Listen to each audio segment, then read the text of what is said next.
네, 오늘 금요 회복 예배 오신 모든 분들을 주님으로 환영합니다. 하나님은 우리에게 말씀하시는 하나님이십니다. 하나님은 우리에게 말씀하시는데 다양한 방법으로 우리에게 말씀을 하시죠. 하나님의 음성은 다양한 방법으로 우리에게 들려집니다. 꿈이나 환상이나 음성이나 특별한 사건 또는 상담, 설교, 예배, 또 친구의 조언, 하나님은 모든 것을 통해서 우리에게 말씀하십니다. 다양하게 하나님이 말씀하신다고 하는 것은 곧 하나님이 모든 곳에 계시고 모든 역사를 주관하시고 모든 것을 섭리하는 하나님이라고 말씀하는 거예요. 하나님은 우리가 생각하는 어떤 한 방법으로 우리에게 메시지를 주시지 않습니다. 하나님은 어느 한 공간에 갇혀 있는 분이 아니고 하나님은 한 시간에 구애받는 분이 아니시기 때문이죠. 하나님은 역사를 통해서 그리고 지금도 살아계셔서 무소부재하시고 전능하시고 모든 것에 존재하신 분이시고 모든 것을 다스리시고 통치하시기 때문에 그 하나님의 메시지는 다양한 방법으로 우리에게 증거되는 것이죠. 구약에 보면 하나님께서 말씀하시는데 하나님께서 당신의 백성을 인도하시는데 특별히 표적과 기적적인 방법으로 인도하시는 경우가 많습니다.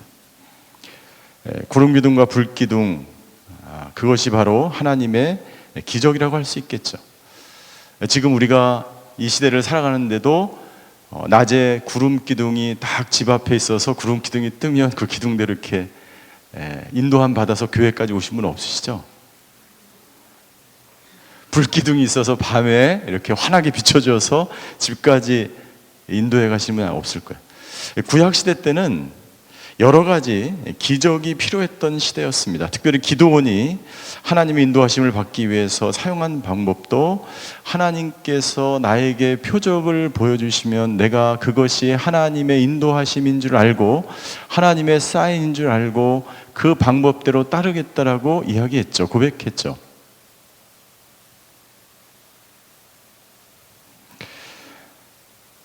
표적으로, 기적으로 하나님께서 우리를 인도하시는 것, 하나님께서 말씀하시는 것, 그리고 그것을 계속해서 우리가 추구하며 살아가는 것은 어떻게 보면 신앙의 초보 단계에 있기 때문일 수 있습니다. 우리가 성숙하지 못할 때 하나님은 기적으로 우리를 이끄실 수 있습니다. 달라스 윌라드는 이렇게 이야기합니다. 자막을 잠깐 보시겠습니다. 하나님은 필요하다고 생각하시는 경우 기이한 역사를 통하여 경각심을 갖게 하신다. 하지만 그런 일을 영적 성장이나 신앙심의 깊이를 측정하는 잣대로 삼아서는 곤란하다. 당신이 하나님의 음성을 들었다 그래서 그것이 당신의 신앙이 깊다는 것을 말하는 것은 아니라는 거예요. 성숙한 사람들은 기적을 체험했더라도 그것을 적극적으로 구하지도 않고 또 자신이 특별하다는 증거로 내세우지 않는다. 여러분들, 제가 하나님의 음성을 듣는 삶을 거부하는 것이 아닙니다. 잘못됐다고 말하는 것이 아닙니다. 하나님의 음성을 구하고 기적을 추구하고 표적만을 구하는 삶을 살아갈 때 우리는 잘못된 신앙, 신비주의적인 신앙, 왜곡된 신앙으로 살아갈 가망성이 많다는 것을 많은 믿음의 선진들과 신학자들과 목회자들이 이야기하고 있는 것이죠.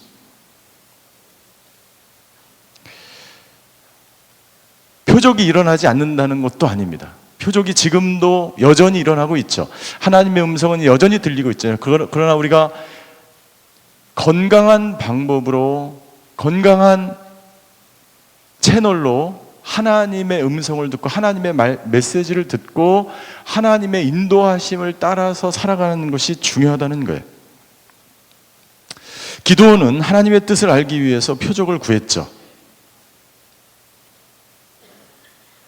이방 민족이 침략해오는 이스라엘 백성이, 그리고 이스라엘이 절대절명의 위기 가운데 있을 때 이 이스라엘을 구할 수 있는 지도자가 필요했습니다. 그래서 하나님은 기드온을 선택하셨습니다. 그러자 기드온은 두려웠어요. 그래서 기드온은 이렇게 하나님께 요구합니다.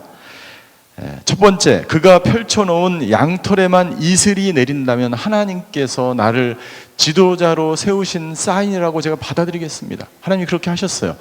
반대로 기드온이 펼쳐놓은 양털 외에 그 주위에 온통 이슬이 내리고 그 양털에만 이슬이 내리지 않게 한다면 하나님이 나를 지도자로 세우신 것을 내가 받아들이겠습니다. 하나님이 또 그렇게 하셨어요. 왜 그렇게 하셨습니까? 기드온을 부르셨는데 기드온 자신에게 아직 믿음이 없기 때문이에요. 기드온에게는 확신이 필요했기 때문이에요. 그렇다면 우리도 지금 기드온처럼 따라해야 될까요? 기드온처럼 우리가 살아야 될까요? 오늘 저녁을 드셨습니까? 오늘 저녁을 먹는데 내가 먹을까 말까 양털을 딱 이렇게 갖다 놓고 하나님 제가 먹어야 한다면 이슬을 내려주시고 먹지 말아야 되면 이슬을 내리지 말아 주시옵소서. 그렇게 하지 않잖아요. 왜 그럴까요? 그것은 첫 번째, 여러분들 기드온이 살았던 시대에는요 하나님의 말씀이, 정경이, 이 성경이 없던 시대였습니다. 모세오경만 간신히 있던 사사시대였어요. 모세오경을 가지고 있을 리 없죠. 전부 다 양피지에 담아서 글로 써서 하나님의 말씀을, 율법을 전승받았던 시대였기 때문에 하나님의 말씀이 그렇게 쉽게 오늘처럼 이 성경이 집에 4권, 3권씩 있는 시대가 아니라는 거예요. 그러니까 하나님께서 하나님의 말씀을, 하나님의 음성을 들려주는 방법으로 환상과 기적과 표적과 이런 방식으로 더 자주 하나님은 그 시대의 백성들에게 나타나셨던 것이죠.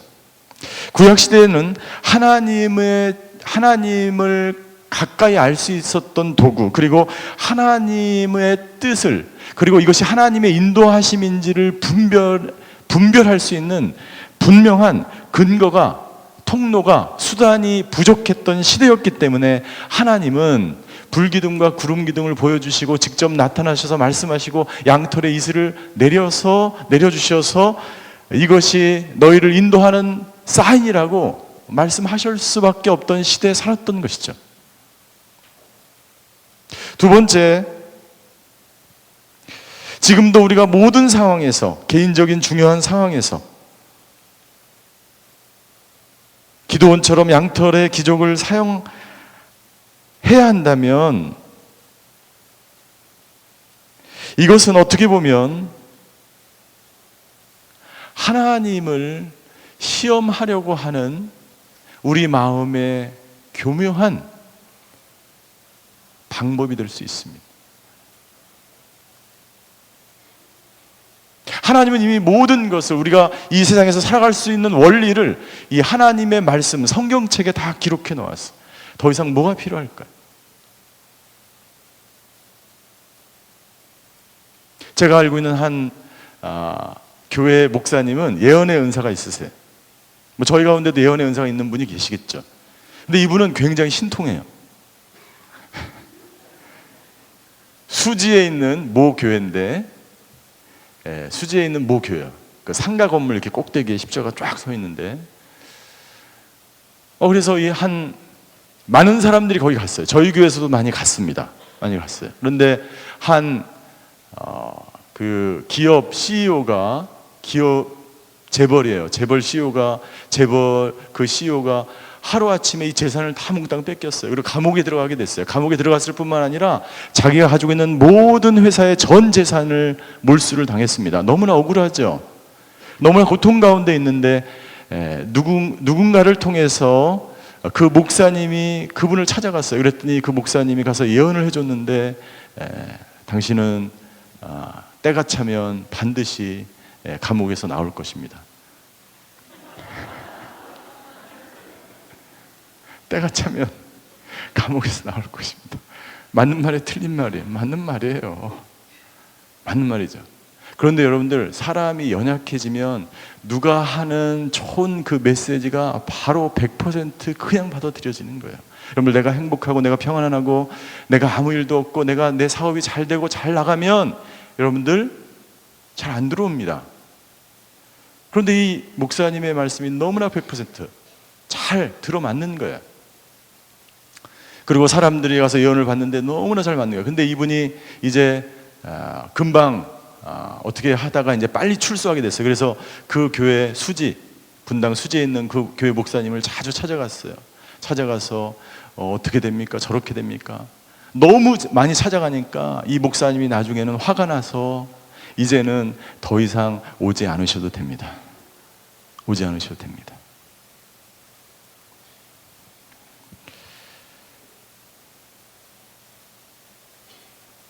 기드온은 막중한 사명을 부여받았습니다. 민족을 구해야 되는, 한 민족이 이방인에 의해서 몰살이 될 수 있는 엄청난 사건 앞에 지도자로 서야 하며 민족을 구해야 되는 역사적 사명 앞에 서 있습니다. 만약 저와 여러분들이 양털의 기적을 구해야 한다면 최소한 민족을 구원할 역사적 사명을 띠고 적어도 하나님 앞에서 정말 두렵고 떨림으로 이 양털 기적을 구해야 되지 않을까요? 하나님의 음성을 듣기 위한 지침을 달라스 율라들은 계속해서 이렇게 우리에게 이야기하고 있습니다. 만약 우리가 하나님의 음성을 듣기 원한다면 첫 번째, 이 하나님의 음성을 듣는다는 것은 하나님과 사랑의 관계 안에서 성숙한 사람이 되는 것이 목표가 되어야 합니다. 점을 치려고 하는 것이 목표가 되어서는 안 됩니다. 당신이 정해놓은 어떤 목표와 당신이 정해놓은 어떤 최고의 얻으려고 하는 이기적인 욕심을 얻기 위한 것을 확증하기 위해서 하나님의 음성과 하나님의 인도하심을 구해서는 안 된다는 거예요. 하나님의 우리를 인도하는 것, 그것이 메시지든 환상이든 그것이 어떤 것이든 하나님이 우리를 인도하시기 위해서 말씀하시는 것은 우리로 하여금 조금 더 하나님과의 관계 안에서 성숙한 사람으로 우리를 성장하게 하기 위해서 하나님이 하시는 방법이에요. 두 번째, 그 하나님의 음성, 하나님의 인도하심은 나의 특정한 삶과 상황에 적합한 방식으로 주어집니다.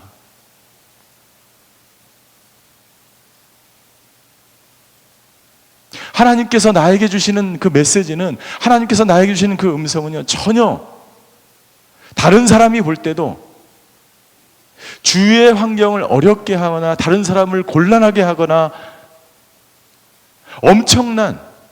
엄청난 어떤 사건을 통해서 하실 수도 있지만 대부분의 경우 당신의 삶과 당신의 상황에 적합한 방법으로 당신을 인도하십니다. 당신에게 말씀하십니다. 그래서 지난주에 말씀드린 것처럼 하나님의 인도하심과 하나님의 말씀은 우리가 세상을 살아가는 커먼 센스를 크게 벗어나지 않습니다. 세 번째, 우리가 성경을 읽으며 성경의 인도하심을 받고 성경 속에서 하나님의 메시지를 듣기 위해서 우리가 해야 되는 것인데, 그것은 뭐냐면 성경을 지금 나의 현실로 읽어야 하며 성경 인물들의 체험을 우리의 자신의 체험으로 적용해야 한다. 받아들여야 된다.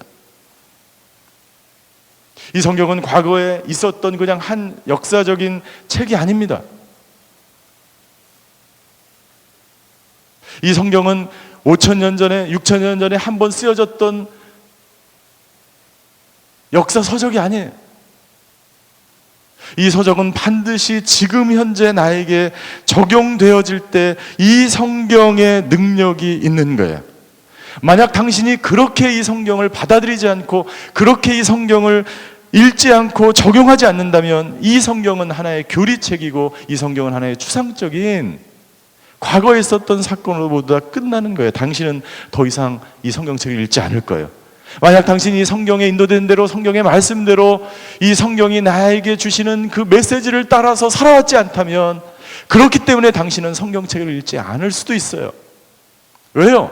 이것은 하나의 추상적인 과거에 있었던 역사책이기 때문에 의미가 없는 것이죠. 마지막으로 그것이 우리가 의롭다고 옳다는 증거는 아니다. 그것은 무엇입니까? 하나님의 내가 음성을 들었다고 해서, 내가 환상을 봤다고 해서, 내가 어떤 신유의 은사를 받아서 기적을 행했다고 해서 그것이 당신이 의롭다거나 옳다는 것은 아니에요. 여러분들 기적을 행하는 얼마나 많은 사람들이 다른 사람에게 상처를 주고, 얼마나 많은 사람들이 기도원에서 병을 고치고 예언을 하면서 자기 스스로 의롭다고 이야기합니까? 교만한 거예요.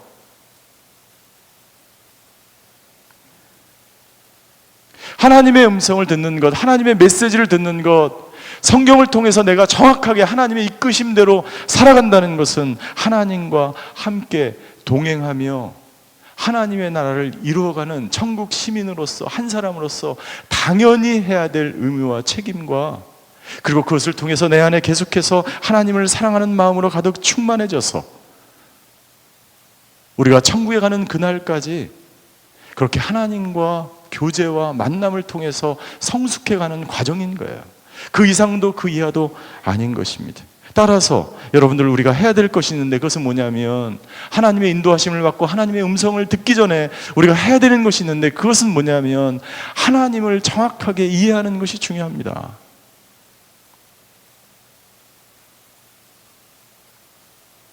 베드로가 예수님을 향하여 이야기합니다. 세상 사람들이 나를 뭐라고 하느냐? 너희들은 나를 뭐라고 하느냐? 당신은 하나님을 누구라고 생각하십니까? 베드로가 고백합니다. 주는 그리스도시요 살아계신 하나님의 아들이십니다. 자기도 모르게 입으로 나온 거예요. 예수님이 부활하기 전까지 예수님이 진정 누구인지 베드로는 몰랐어요.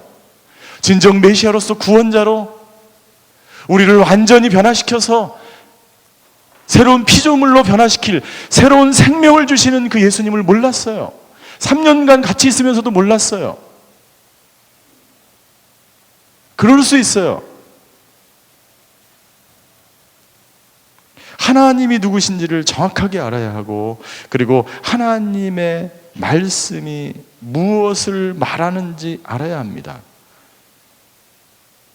하나님의 말씀은 무엇입니까? 하나님의 말씀은 하나님께서 천지를 창조하실 때 하나님은 말씀으로 창조하셨어요. 하나님이 말씀으로 창조하셨다는 것은 지금도 이 말씀이 살아있는 말씀이라면 이 말씀이 우리 안에 들어와서 우리를 계속해서 새롭게 창조하는 말씀인 줄 믿습니다. 어떻게 그것이 우리를 새롭게 창조합니까? 하나님의 말씀은 우리 안에 들어와서 우리의 모든 죄악과 잘못된 생각과 해로운 감정들과 그릇된 계획들과 두려움과 어려움과 왜곡된 진리와 그 모든 것들을 바로 잡아주는 말씀인 거예요. 그래서 세상 속에서 오랫동안 살아왔던 사람들일수록 여러분들 하나님의 말씀을 더욱 깊이 이해하고 알아야 돼요. 여러분들 그래서 세상적인 철학과 인문학과 오랫동안 이성적으로 무장되어 있는 수많은 책을 읽은 사람들은요, 예수님을 갑자기 믿기가 어려워요. 왜요? 무장되어 있기 때문이에요. 철저하게 무장되어 있기 때문이에요. 하나님의 말씀이 그 사람에 들어가지 않는 거예요. 변화되지 않는 거예요. 그 사람 안에 들어가서 말씀이 그 사람을 새롭게 창조해야 되고 그 사람의 생명을 새롭게 살려야 됨에도 불구하고 그 사람이 가지고 있었던 그 신학 체계와 세상적인 가치관과 체계가 너무나 두껍고 깊기 때문에 변화되지 않는 것이죠. 사도 바울은 이야기합니다. 하나님의 기쁘시고 온전하신 뜻이 무엇인지 분별하라. 하나님의 뜻이 무엇인지 분별할 수 있는 능력이 무엇으로부터 나옵니까? 말씀으로부터 나오는 거예요. 말씀으로부터 나오는 거예요. 하나님의 말씀은 우리가 이 세상을 살아갈 때 진리와 비진리가 무엇인지, 무엇이 잘못됐는지, 동성애가 왜 문제인지 성경에 다 기록되어 있어요.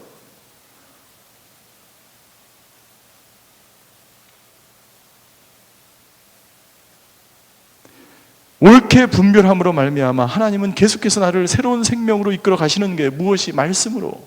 그래서 여러분들 말씀을 내가 읽고 받아들이고 묵상하고 그 말씀대로 살아가려고 노력하지 않은 인생은 내 안에 예수님을 믿었고 구원을 받았지만 생명이 없고 창조가 일어나지 않고 성장하지 못하는 거예요.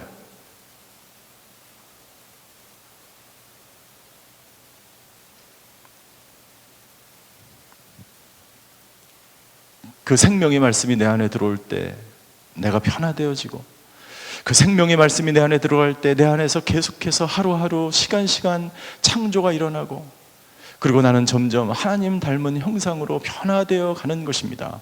여러분들, 만약 당신의 성경책에 먼지가 껴있고 당신이 성경을 읽지 않는다면 절대로 당신 안에 생명과 창조의 역사가 일어날 수 없음을 깨달아야 합니다.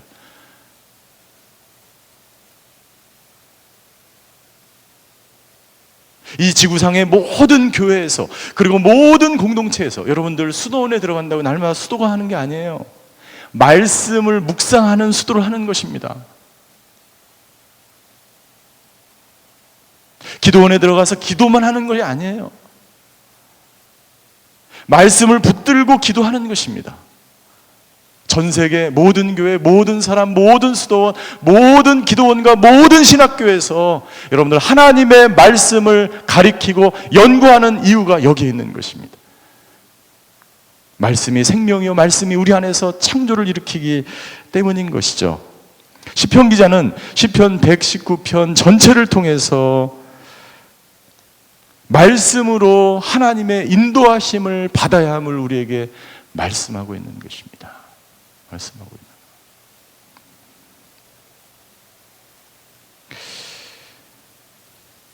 왜 우리는 하나님의 말씀으로 인도함 받는 것이 중요한가? 첫 번째, 하나님의 말씀이 우리를 건강한 삶으로 인도하기 때문이에요. 하나님의 말씀이 저와 여러분들을 건강한, 영적으로나 육적으로나 정신적으로나 정서적으로나 건강한 삶으로 인도하기 때문에 말씀의 인도하심을 받아야 합니다.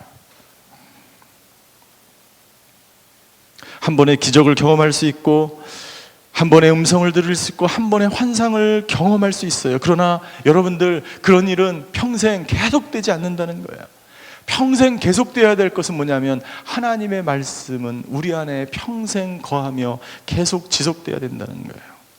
시편 86편 11절에 시편 기자는 이렇게 우리에게 권면합니다. 시편 86편 11절에 우리 같이 한번 읽겠습니다. 시작. 오 여호와여, 주의 길을 내게 가르치소서. 그러면 내가 주의 진리 안에서 다닐 것입니다. 내 마음을 하나로 모으셔서 주의 이름을 두려워하게 하소서. 여러분들, 이 11절을 가만히 묵상해 보십시오. 주의 길을 내게 가르치셔서, 무엇으로? 말씀으로 하나님 우리를 가르치시죠. 진리를 가르치시죠. 어떻게 살아야 될지를 말씀으로 가르치시죠. 그러면 내가 주의 진리 안에서 다닐 것입니다. 비로소 나는 그 말씀이 내 안에 부딪혀서 내 안에 새로운 옛 사고방식과 옛 자아, 옛 습관과 과거에 살았던 그 모든 것이 붕괴되어지고 하나님의 말씀이 내 안에 들어와서 진리 가운데 살아가게 하는 현존, 실제가 되는 거예요. 진리 안에 다닐 것입니다. 그 이후에 일어나는 변화는 무엇입니까?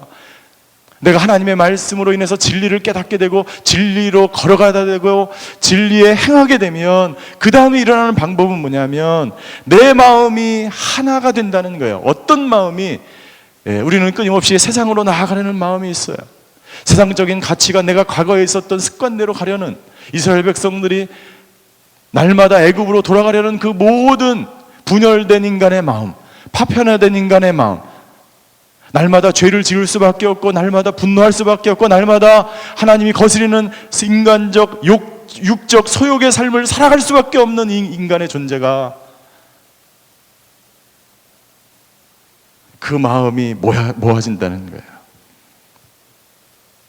순종하는 마음으로, 진리로 살아가는 마음으로 변화되기 시작한다는 거예요. 그래서 그때 어떻게 됩니까? 주의 이름을 경외하게 되는 데까지 이르는 거예요. 주의 이름을 두려워하게, 주의 이름을 경외하게 되는 거예요. 그때가 되면 이것이 진리가 아니기 때문에 내가 원했던 그 모든 것들을 포기하는 데까지 이르는 거예요. 이것이 잘못된 길임인 줄 알고 이것이 진리가 아닌 줄 알고 그 모든 것들을 포기하게 되는 거예요. 잘못된 줄 알면서 왜 포기하지 못합니까? 진리를 발견하지 못했기 때문이죠. 말씀이 그 사람의 생각과 그 사람의 모든 것을 변화시키지 못했기 때문이죠. 중요한 것은 내 마음의 모든 욕심을 내려놓고, 내가 하고자 하는 그 모든 것들을 내려놓고 하나님이 원하시는 마음으로 내가 변화되어져 가야 하는 것입니다. 내 마음으로, 내 생각으로 가득 찬 마음이 있고 하나님이 주시는 마음이 있어. 내가 하고 싶은 소욕을 쫓아서 살아가고 싶은 마음이 있고 하나님의 영광을 위해서 살아가고 싶은 마음이 있어요. 여러분들, 우리는 어느 마음을 쫓아서 가요? 당연히 하나님이 주신 마음으로 쫓아가야죠. 하나님의 말씀이 우리에게 임할 때 비로소 우리는 진리 가운데로 그 마음으로 우리는 살아가게 되는 것이죠. 그래서 경배창에 보면 이런 찬양이 있죠. 나의 만족과 유익을 위해 가지려 했던 세상 일들, 나의 만족과 유익을 위해 다 해로 여기고 그 모든 것을 다 해로 여기고. 이것이 어디서 나오는 거예요? 내 마음에서 나오는 것입니다. 예수님을 믿고 구원을 받았지만, 오랫동안 예배를 드렸지만 마음에 평강이 없고 진리가 아닌 것을 쫓아서 계속해서 살아가는 그 마음, 그 모든 것들을 내려놓고 다 해로 여기고 주님을 위해 다 버리네. 내 안에 가장 귀한 것 주님을 알미라. 주님을 알미라. 모든 것 되시며 의와 기쁨 되신 주 사랑합니다 라고 하는 내까지 이르르게 되는 것이죠. 그것이 바로 하나님을 경외하는 마음이라고 하는 것입니다. 여러분들, 잘못된 습관을 가지고 있는 사람들은 자신의 욕망의 노예가 되어서 마음이 이끌리는 대로 세상의 소욕을 따라서 노예로 전락된 삶을 살아가는 거예요. 그러나 하나님의 말씀에 인도하심을 받은 생명의 삶을 살아가는 사람들은 날마다 하나님을 영화롭게 하고 하나님을 기쁘시게 하고 하나님이 누구신지를 알고 싶은 마음으로 가득 차 있습니다. 어떻게 알 수 있어요? 말씀을 통해서 알 수 있는 거예요. 당신이 예수님을 언제 믿었든지 상관없이, 당신이 얼마나 많이 회복되었는지 상관없이, 여러분들, 우리 모든 사람들은요, 이 마음 속에 이 마음이 모아지지 않고 분열되어 있기 때문에 여러분, 우리가 하나님을 경외하는 데까지 이르지 못한, 이 말씀이 깨달아지지 않는 거예요. 왜요? 마음이 전부 다 세상으로 가 있기 때문이죠.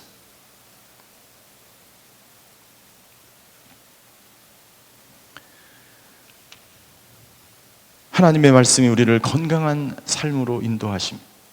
하나님의 말씀만이 세상의 모든 유혹을 이기고 모든 중독을 이기고 내가 높아지려고 하는, 인정받고자 하는, 명예를 얻으려고 하는, 명예를 추구하려고 하는, 물질을 추구하려고 하는 그 모든 것이 헛된 것임을 초계와 같이 버릴 수 있게 하는 것. 진리가 내 안에 들어올 때만이 우리의 마음이 모아지고 결국 우리는 그 모든 것을 버리고 하나님을 경외하는 저와 여러분들이 되시기를 주임으로 축원합니다. 그것이 바로 건강한 삶이에요. 왜 건강하지 못합니까? 여전히 나를 버리지 못했기 때문이에요. 여전히 세상에 여러분들이 하고 싶은 것을 손에 부여잡고 있는 한 당신은 영적으로 건강한 상태에 이룰 수 없다는 거예요. 두 번째, 말씀이 우리를 붙들어주기 때문이에요. 위기를 당하고 환난을 당하고 어려움을 당할 때 당신을 붙드는 게 무엇입니까? 오늘 저희가 읽은 본문 174절과 175절을 함께 읽겠습니다. 174절과 175절 시작. 오 여호와여, 내가 주의 구원을 사모하니 주의 법은 내 기쁨이 되었습니다. 말씀이 나를 붙들어주기 때문에 말씀의 인도하심을 175절. 내 영혼이 살아 주를 찬양하게 하시고 주의 법이 나를 붙들게 하소서. 주의 법이 나를 붙들게 하소서. 하나님의 법이, 말씀이 나를 붙들지 않으면 다윗도 여러분들 자기를 컨트롤할 수 없었어요. 사울을 죽이고 싶고 자기 마음대로 하고 싶은 그 욕망대로, 이끌리는 대로, 내 마음 가는 대로, 소욕대로 살고 싶은 모든 것이 여러분들 다윗이든 아니든 모든 사람과 모든 인간에게 있다는 거예요. 그것을 붙들어주는 사람이 누구입니까?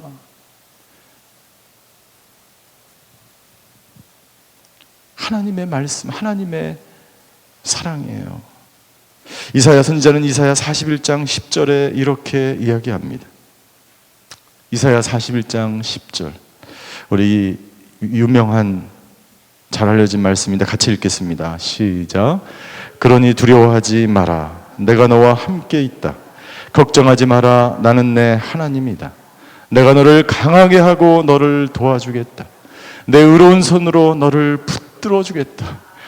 하나님이 당신을 붙들어 주겠다고 말씀하십니다. 하나님이 당신을 붙들어 주는 거야. 여러분들 히말라야라는 영화를 보셨습니까? 히말라야? 집에 가서 히말라야를 한번 다 보시기 바랍니다. 요즘 다 영화관에서도 하지만 저기서도 해요. 올레나 뭐 이런 데서 다 해요. 저기 뭐죠? 그게? 예? 케이블? 예, 그 TV에서 다 해요. 저도 케이블 TV에서 봤어요. 이 히말라야에 보면요, 여러분들 이 줄을 다 이어가지고 8,000m 고지 이상을 오르는데 줄을 다 묶습니다. 그래서 한 명이 낭떠러지 혹은 눈사태가 나고 그래가지고 한 명이 미끄러져 나가면 그 있는 사람들이 여러분들 전부 다 줄에 묶여 있기 때문에 한 사람만 거기에 얼음에 이거를 박아서 그거를 유지하면 나머지 사람들이 다 살게 돼 있어요. 그래서 그 영화에 보면 그런 장면들이 많이 나와요. 눈 사이 계곡에 빠져 있는데 한 사람이 거기 달려 있어요. 그 사람 힘으로 그 골짜기에서 나올 수 있어요? 없어요? 없어요. 위에 있는 사람이 그 사람을 묶여있는 밧줄로 이끌어 줘야만 그 사람이 나오는 거예요. 여러분들의 인생의 밧줄을 누가 붙들고 있습니까? 하나님이 당신의 인생의 밧줄을 붙들고 있어요. 당신은 누구의 밧줄을 붙들고 있습니까? 문제는 무엇입니까? 하나님이 당신의 인생에, 당신의 목숨에, 당신의 미래에, 당신의 생명의 밧줄을 하나님 붙들고 있는데 우리는 여전히 세상의 밧줄을 붙들고 있는 거예요. 그것은 썩은 밧줄이에요. 동화책에 나온 얘기가 아닙니다. 우리는 물질의 밧줄, 인맥의 밧줄, 스펙의 밧줄, 학예의 밧줄을 붙들고 그것이 당신을 살릴 수 있을 것 같이 이야기합니다. 아니에요. 우리를 붙드시는 분은 바로 하나님이세요. 내가 너와 함께 하겠다. 두려워하지 마라. 걱정하지 마라. 우리를 붙드는 것은 바로 하나님의 사랑이요, 하나님의 은. 나를 붙드시는 하나님의 은. 하나님이 우리를 붙들고 있다는 거예요. 시편 37편 23절과 24절에 보면 이렇게 기록하고 있습니다. 시편 37편 23절과 24절이에요. 선한 사람의 걸음을 여호와께서 정하시나니 그분은 그 길을 기뻐하십니다.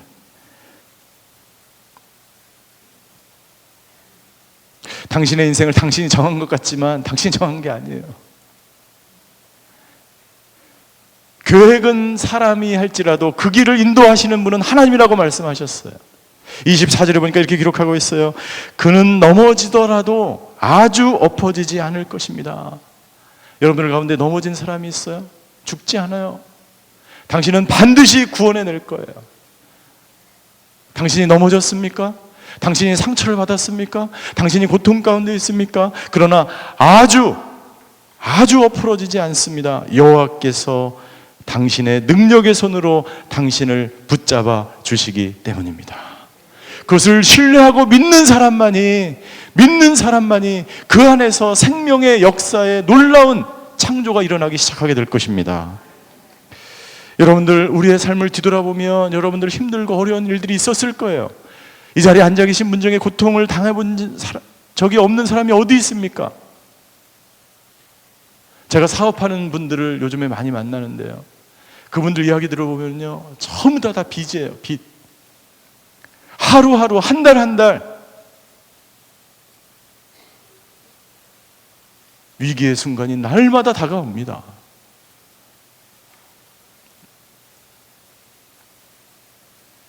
이스라엘 백성들도 마찬가지였어요. 그때마다 하나님은 이스라엘 백성들을 붙들어 주셨어요. 하늘에서 만나를 주시고 바위에서 물을 내시고 하나님이 그때그때 붙들어 주시는 거예요.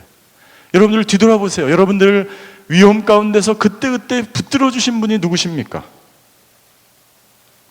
다윗은 이것을 깨닫고 맨 마지막 절 119편 176편에서 이렇게 고백합니다. 우리 176편 6절도 같이 한번 읽겠습니다. 시작. 내가 잃어버린 양처럼 길을 잃었으니 주의 종을 찾으소서.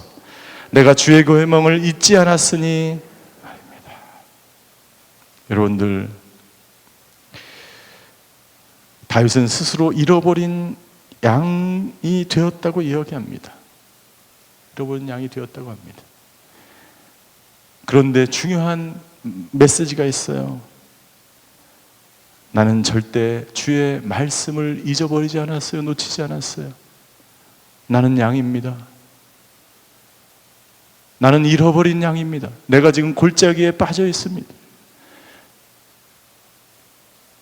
내가 지금 명퇴를 당했습니다.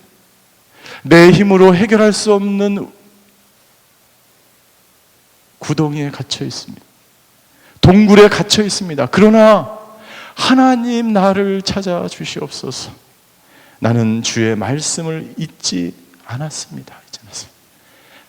끝까지 시편 119편의 기자가 놓치지 않았던 것이 하나님의 말씀이에요.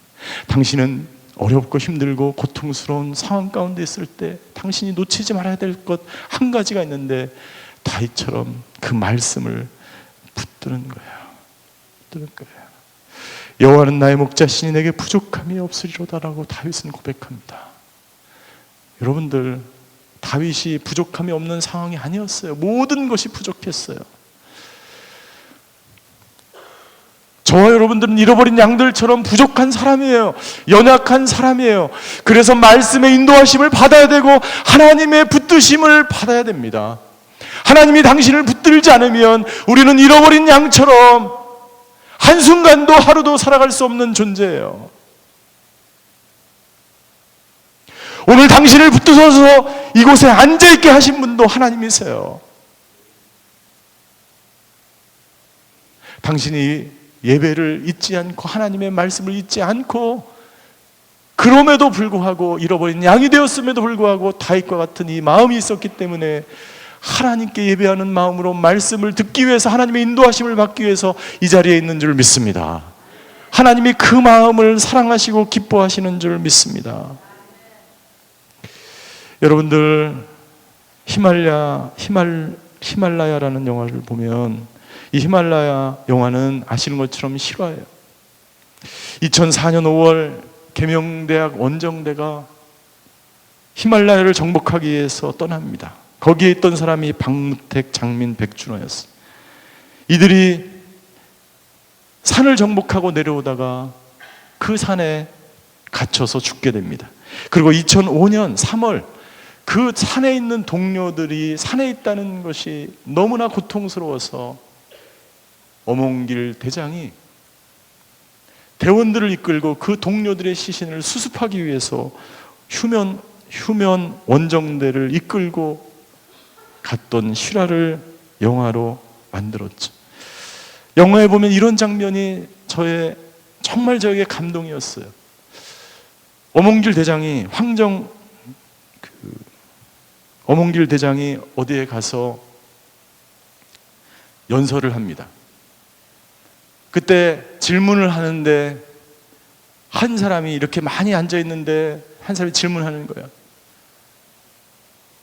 세계적인 산을 8,000m가 넘는 산을 14개, 16개를 정복하고 오르내리셨는데 가장 기억에 남고 가장 위대하고 가장 아름다운 산행은 어떤 것이었습니까? 라고 질문을 합니다.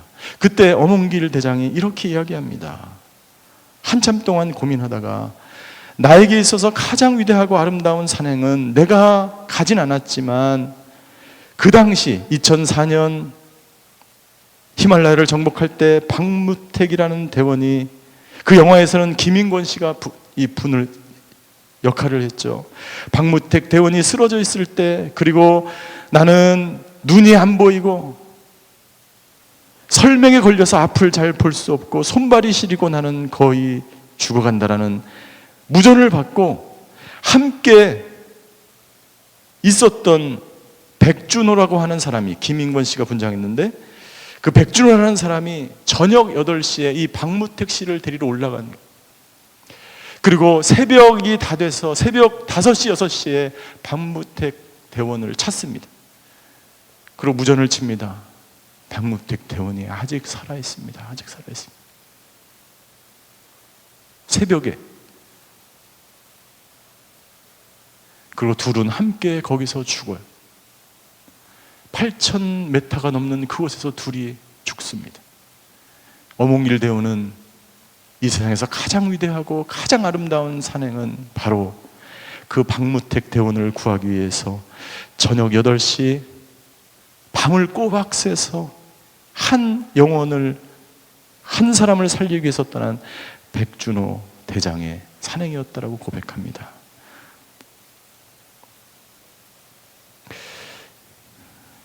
여러분들, 가장 아름다운 죽음은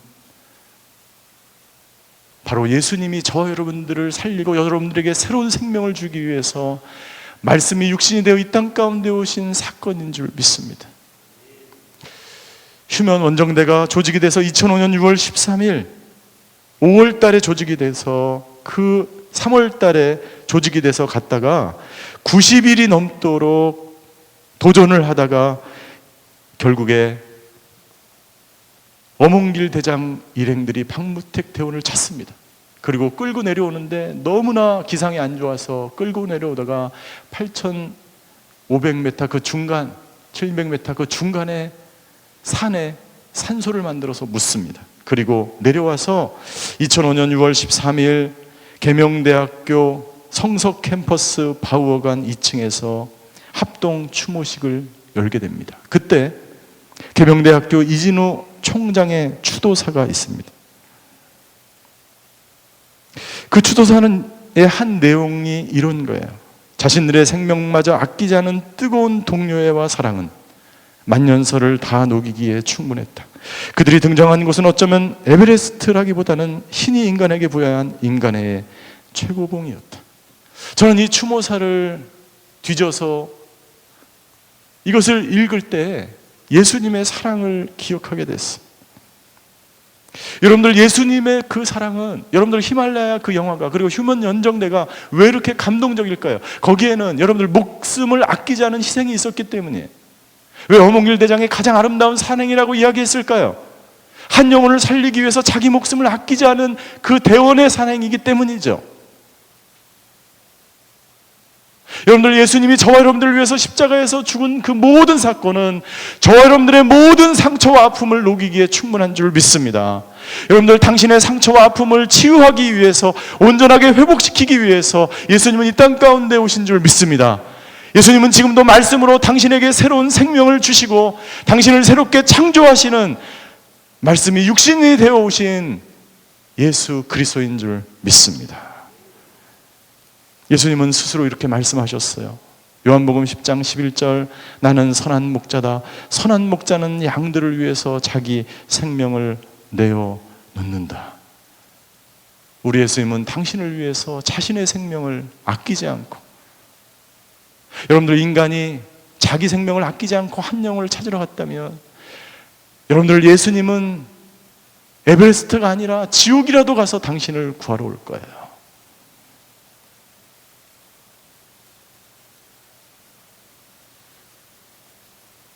하나님은 오늘도 우리를 말씀으로 인도하시는 하나님인 줄 믿습니다. 여러분들이 그 하나님을 전적으로 신뢰하고 그 말씀에 날마다 초점을 맞추며 말씀으로 인도함을 받는 건강한 그리스도인들이 다 되시기를 주님의 이름으로 축원합니다. 기도하시겠습니다.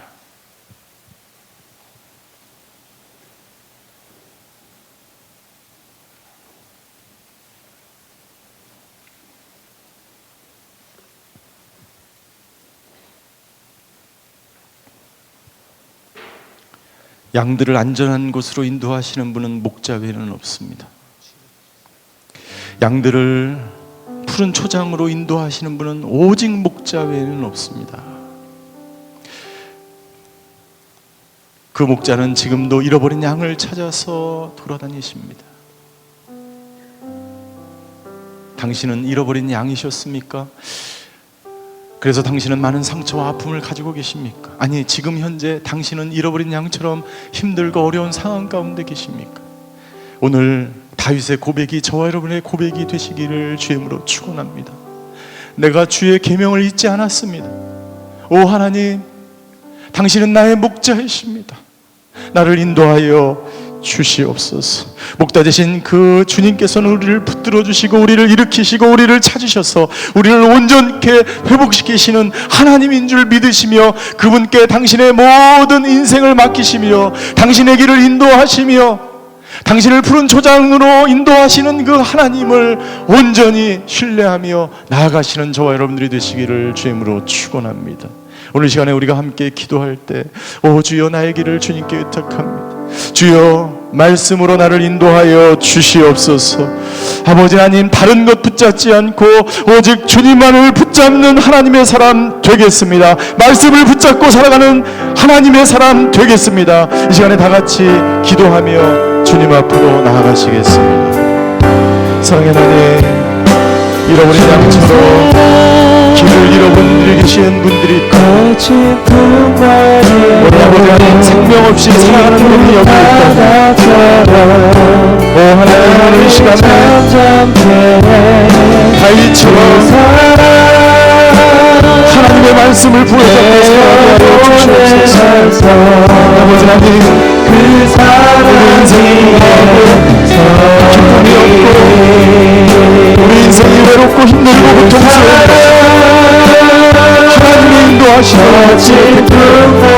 하나님의 말씀 가운데 오 주님, 우리의 삶을 인도하여 주시옵소서. 말씀을 붙잡게 하여 주시옵소서.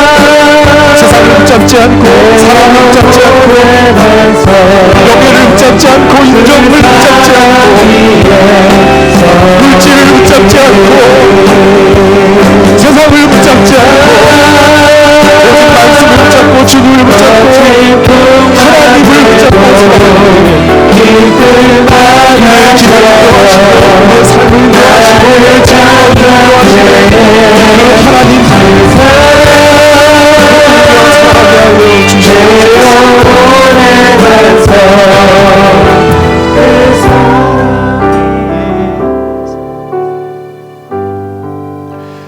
우리 시간에 두 번째 기도할 때에 하나님은 우리에게 말씀하십니다. 내가 너와 함께한다. 너를 붙들어 주겠다. 그런데 문제는 무엇입니까? 내가 여전히 그 말씀을 믿지 못하고 신뢰하지 못하기 때문에 두려움과 걱정과 근심 가운데 살아가는 것입니다. 오늘 여러분들의 모든 부정적인 감정들과 두려움은 떠나갈지어다. 오 주님, 나를 붙드시는 그 손을 놓지 않는 저희들 되게 하여 주시옵소서. 두려워하지 마라, 내가 너와 함께한다는 그 말씀 붙들게 하여 주시옵소서. 오늘 내가 나사렛 예수 그리스도 명하는 이 모든 두려움은 떠나갈지어다. 오늘 이 시간 기도할 때 여러분들의 모든 두려운 감정들과 여러분들이 지금 경험하고 있는 모든 부정적인 감정들을 꾸짖으며 맺어주며 기도하기를 원합니다. 내가 나사렛 예수 그리스도 명하노니 모든 두려움은 떠나갈지어다. 다 같이 기도하겠습니다. 사랑의 하나님, 오늘 하나님 주신 말씀보다 근심과 걱정과 두려움 가운데 살아가는 분이 계시다. 오늘 아버지 하나님, 그 말씀을 붙잡고 다시 일어서게 하여 주시옵소서. 모든 미래에 대한 두려움과 걱정이 떠나갈지어다. 그것은 여러분들의 감정이지, 그것은 당신의 생각이고 길이 보이지 않는다는 것은 당신의 느낌이에요. 당신의 생각이에요. 거짓 메시지입니다. 하나님은 그렇게 말씀하시지 않습니다. 하나님은 당신에게 길을 보여주시고 사방에 길을 내시고 반대 주여 아버지 인도하시옵소서. 나를 붙드시고 나를 붙잡고 나를 강하게 하겠다고, 나를 도와주겠다고, 내가 너를 부끄러워주겠다고, 걱정하지 말라고, 두려워하지 말라고 말씀하시는 이 마음이 하나님의 말씀을 주시옵소서. 주님 그 하나님을 주시옵소서. 주여 주님 아버지 못된 그릇과 아버지 부정된 마음과 세상적인 마음과 소욕과 아버지 인간의 욕심을 따라서 살아가는 인생이 아니요 그 마음을 하나님을 향한 마음으로 아프게 하여 주시옵소서. 하나님의 인생을 살아가게 하여 주시옵소서. 오늘 아버지 하나님께 기도하는 사람들마다 주여 아버지 하나님 역사하여 주시옵소서. 오늘 마지막으로 기도할 때 여러분들 하나님의 말씀은 살았고 운동력이 있다고 말씀하십니다. 하나님의 말씀은 여러분들에게 생명을 주시는 말씀입니다. 하나님의 말씀은 여러분들 안에서 새로운 창조를 일으키는 말씀인 줄 믿습니다. 오늘 기도할 때 여러분들 아픈 곳에 손을 얹으십시오. 여러분들 머리에 손을 얹으십시오. 오 주님, 하늘문을 열고 아버지 하나님 말씀의 영으로 부어 주시옵소서. 생명의 삶을 살게 하여 주시옵소서. 새로운 창조의 역사가 일어날지어다. 모든 죽어간 것들은 모두 다 떠나갈지어다. 사망의 세력은 떠나갈지어다. 인간의 소욕의 모든 정욕들은 떠나갈지어다. 우리 시간 기도할 때 자기를 축복하며 말씀의 영으로, 창조의 영으로, 생명의 영으로 임하여 달라고 이 시간 기도하며 주님 앞으로 나아가시겠습니다. 사랑의 하나님, 오늘 이 시간 생명의 영으로 임하여 주시옵소서. 오 주여, 그 말씀이 답답이며 그 말씀이 선이며 그 말씀이 진리며 그 말씀이 당신의 구할 것입니다. 이 시간 모든 더러운 것들은 떠나갈지어다. 말씀이 임할 때 생명이 임할지어다. 말씀이 임할 때 오늘 모든 질병을 치유될지어다. 사랑과 죽음과 질병과 모든 어둠의 세력들은 시간 떠나갈지어다. 오 주여 주옵소서. 아버지 말씀을 임하시면서 생명으로 임하여 주셔서 오늘 내 안에서 새로운 창조를 미치셔서 돌아있는 것을 지나갔으니 새 곳이 되었도록 하신 하나님 놀라운 말씀으로 우리의 아버지 역사하여 주시옵소서. 모든 상처와 아픔과 질병과 모든 아버지 하나님 주여 우울증을 떠나갈지어다. 아버지 오시옵소서. 오 주여 아버지 생명의 영으로 임할지어다. 아버지 충만히 임할지어다. 모든 자녀들을 세상과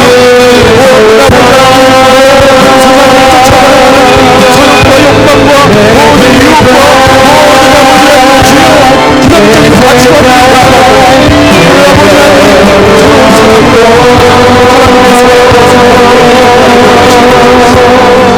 할렐루야. 주님을 찬양합니다.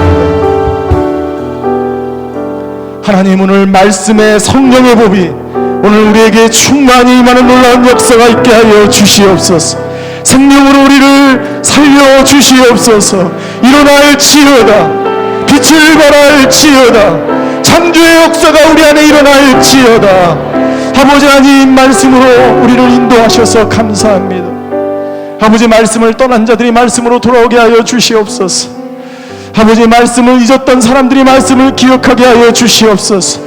아버지의 말씀으로 아버지 하나님 우리의 삶을 인도하시는, 진리 가운데로 인도하시는 그 하나님을 붙드는 저희들 되게 하여 주시옵소서. 오 주님, 오늘 오셔서 우리 안에 말씀으로 충만하여 주소. 어느 길로 가야 될지, 진리가 어디인지, 생명이 무엇인지를 분별하여 하나님이 기뻐하시는 하나님의 아름다운 사람들 되어서 하나님의 나라를 위해서, 하나님의 영광을 위해서 살아가는 한 분 한 분 되게 하여 주시옵소서. 지금은 우리 주 예수 그리스도의 은혜와 하나님의 극진하신 사랑과 성령님의 감화와 교통하심의 역사가 오늘 말씀으로 인도함을 받으며 하나님께서 기뻐하시는 건강한 사역자로 회복의 여정을 걸어가기로 결단하는 이 자리에 머리 숙이신 하나님의 사람들 머리 위, 그의 가정과 자녀와 일터 위에 이제부터 영원히 함께 계시기를 간절히 축원하옵나이다. 아멘.